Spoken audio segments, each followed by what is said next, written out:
Imam Ghazali itu bercerita dalam kitab Ihya-nya.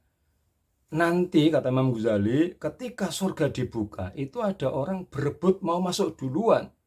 Seperti orang desa-desa itu loh. Kalau dia mau diajak rekreasi terus bisnya datang kan, dia masuknya kan berebut. Karena pengennya dia mau duduk di depan atau duduk di kursi dia atau duduk dimanapun yang paling suka.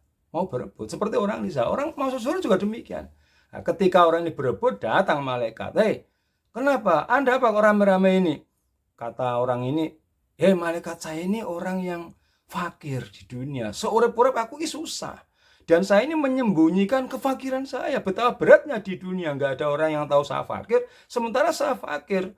Saya ini termasuk fakir yang sobir. Orang fakir yang sabar. Maka saya berhak masuk surga duluan. Beda dengan orang yang itu. Orang yang kaya. Di dunia itu fasilitasnya lengkap. Mobilnya aja Alphard ada. Rubicon ada. Lexus ada. Mini Cooper ada. Masa dia mau masuk duluan? Nah, tiba-tiba orang kaya ini bilang begini, hei malaikat, saya berhak masuk duluan. Walaupun saya ini bergelimang harta, tapi harta ini hanya di tangan. Tidak pernah singgah di dalam hati saya. Harta semua ini saya kasihkan banyak orang. Bahkan hidup saya itu lebih sibuk membagi-bagikan harta dari sibuk mencari harta. Maka saya berhak masuk surga duluan. Karena kalau dia orang fakir itu, walaupun dia sabar, tapi kan manfaatnya hanya untuk dirinya.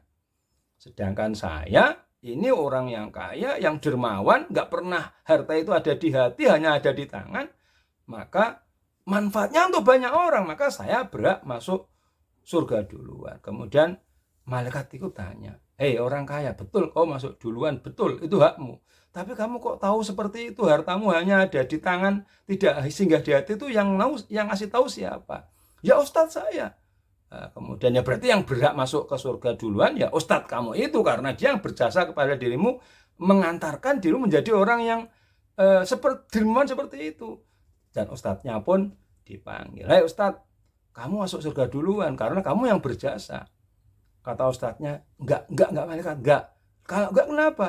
Saya ini bisa berdakwah, bisa berceramah ini karena fasilitas dari orang kaya itu. Saya mobil dikasih, rumah dikasih, fasilitas dicukupi sehingga saya bisa berdakwah. Kalau nggak dicukupi saya nggak bisa berdakwah. Maka yang berhak masuk surga ya orang kaya itu. Maka malaikat pun memutuskan yang masuk surga duluan itu orang kaya, baru ustadznya, kemudian baru orang yang fakir.